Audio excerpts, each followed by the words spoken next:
Il y a un autre phénomène, donc il y a le raconter plutôt que de vivre, et puis il y a surtout cette question, est-ce que finalement le réseau social qui est censé donc nous apporter une nouvelle toile sociale est pas un petit peu isolant? Est-ce que c'est une réalité? Est-ce qu'on peut se poser cette question, Jean-Baptiste Tuclic?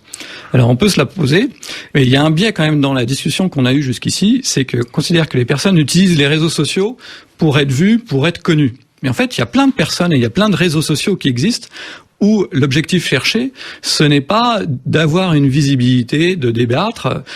Et en fait, il y a d'autres réseaux sociaux qui sont utilisés, par exemple sur le plan diététique, en fait, des gens qui tiennent leur résolution grâce aux réseaux sociaux. On peut aussi arrêter de fumer en communauté, Exactement. donc s'aider, on a des applications qui nous envoient des textos tout au long de la journée.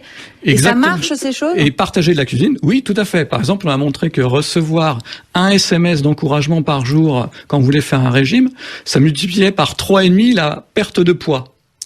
Donc, c'est-à-dire que ça marche mieux que votre maman qui vous dit ne mange pas une tartine et mange plutôt une pomme?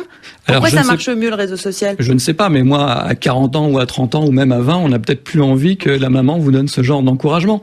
Ouais. C'est-à-dire que on a envie d'être soutenu, éventuellement d'être soutenu par des gens qui ont les mêmes soucis que soi. Il y a un réseau social qui s'appelle Patients Like Me, de gens qui sont malades et qui partagent justement tous les trucs pour mieux vivre, pour être mieux face aux autres, faire face aux situations de stigmatisation et autres.